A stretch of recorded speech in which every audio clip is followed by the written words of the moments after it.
RSI. C'est peut-être une question que vous vous posez. Faut-il acheter ou faut-il mieux louer? Alors, c'est pas évident, ça dépend du prix des logements dans votre région, des taux d'intérêt.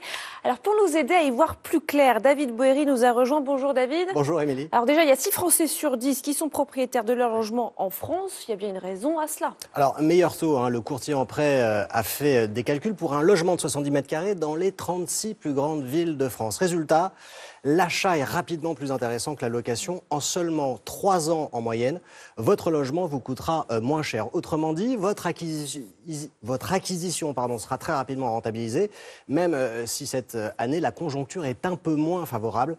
C'est 6 mois de plus qu'en 2016. Conjoncture, oui. Décidément, on a du mal. Conjoncture un peu moins favorable. Qu'est-ce qui a changé, David? Alors, il y a d'abord la légère remontée des taux d'intérêt. Les emprunts coûtent un petit peu plus cher. Il y a surtout la reprise de la hausse des prix. Le mètre carré retrouve des niveaux records, notamment à Paris.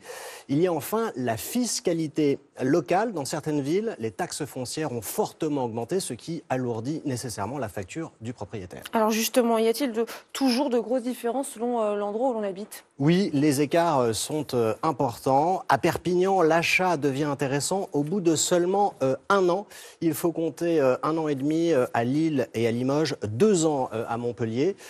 Juste dans la moyenne des 3 ans, on retrouve Nice, suivi de Clermont-Ferrand, Strasbourg et Brest avec 3 ans et demi.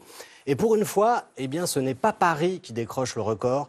Bordeaux arrive en tête. Il faut attendre 9 ans et demi avant que l'achat ne devienne rentable. Devant Paris avec 9 ans et 7 ans et demi pour Lyon. Le record bordelais s'explique. C'est la 2e ville la plus chère de France au mètre carré. Et la fiscalité locale est 2 fois plus élevée à Bordeaux qu'à Paris. Merci beaucoup, David. Et j'ajouterai cette information pour le logement. On vient de